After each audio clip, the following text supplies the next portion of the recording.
Dear investors, we are happy to inform you about the recommended funds that have been released for 2014.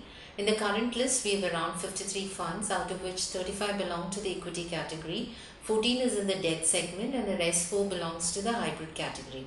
Our selection methodology is based on a model which is used across the countries that we operate in, that is Singapore, Hong Kong, Malaysia, and India.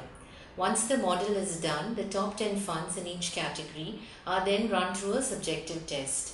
Hence, the final recommended list is a combination of both qualitative and quantitative parameters. The biggest change that we have brought in the recommended funds list is the decision to move out of the two flagship funds belonging to DSP BlackRock Mutual Fund, that is DSP BlackRock Top 100 Equity Fund and DSP BlackRock Small and Mid Cap Fund. These funds have been going through some short-term volatility for some time now, but we continue to recommend these funds to our investors.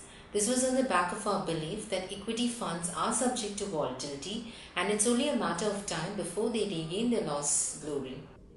However, this year the model has severely punished these funds, as a result of which we are not suggesting any fresh exposures into the flagship funds from DSP BlackRock Mutual Fund. Another change that we have brought in this year's list is a replacement of Reliance Banking Fund and Reliance Pharma Fund with ICICI Prudential Banking and Financial Services Fund and SBI Pharma Fund. Both the funds from the Reliance stable have been a part of our recommended funds list for a long time, and we are aware about the fact that a lot of our investors have taken a huge exposure into these two funds. At this juncture, we had to remove these two funds on account of their short-term volatility. However, we would like to advise all the investors who have their investments in the same to stay invested in these funds and to continue with their existing SIPs. Coming to the new entrants this year, IDFC Premier Equity, which is considered to be the favorite among many of our investors, has made an official entry into our recommended funds list for the first time. IDFC Premier Equity initially was classified as a mid-cap fund. However, since last year, we've classified this fund as a multi-cap fund. We would like to tell the investor in this context that in whichever category this fund was placed into, it has always been the best performer.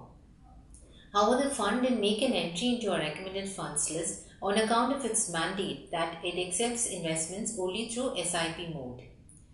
This year, we've decided to give a thumbs up to the performance of this fund, and hence it makes an entry into our official recommended funds list. As far as the debt category is concerned, this year onwards, we are not recommending any ultra short-term funds. This is because we believe that ultra short-term funds are actually used for parking short-term money, and running these funds through a model which is based on 5-year parameters does not make sense.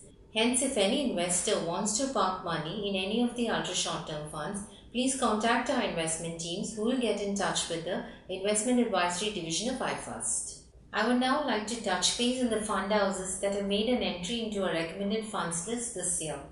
The front runner is ICICI Prudential Mutual Fund, which is the maximum number of funds in this year's recommended funds list. It needs to be remembered that although the fund house has been going through a few high-profile exits, yet the superb performance is a clear indication that the process followed in the fund house are robust. The other two fund houses that are competing for the top slots are SBI Mutual Fund and Canara Mutual Fund. For the first time, Tata Mutual Fund has entered our recommended funds list with Tata Dividend Yield Fund. The next fund house that I would like to touch upon is UTI Mutual Fund. UTI Opportunities Fund has been a part of our recommended funds list since 2011. However, this year it is a debt funds from this fund house that has made an entry. Here we are referring to UTI Short-Term Income Fund and UTI Dynamic Bond Fund. Finally, I would like to talk about the debate that's going on in the industry regarding foreign fund houses and domestic fund houses. iFast as an organization has never made a distinction between the two players in the industry. Investors need to remember that although in the last few years there have been a few exits by foreign players, there are some foreign players who are still interested in mutual fund industry, and they are entering this industry through joint ventures.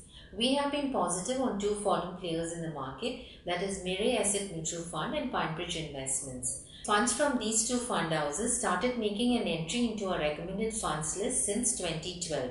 As far as Mirae is concerned, Mirae Asset India Opportunities Fund entered our recommended funds list in 2012. We have been placing a positive bet on this fund, and in this year, the mid-cap fund from this fund house, that is Mirae Asset Emerging Blue Chip Fund, has made an entry into our recommended funds list. On the other hand, in the case of PineBridge Investments, PineBridge Infrastructure and Economic Reform Fund entered our recommended funds list for the first time in 2012, but it was a short-term fund that we have been positive on for some time.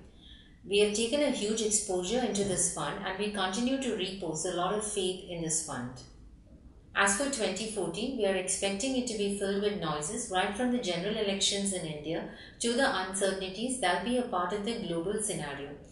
We advise our investors to remain immune to all these noises and stay invested in their existing portfolios. We wish all our investors a happy and prosperous 2014.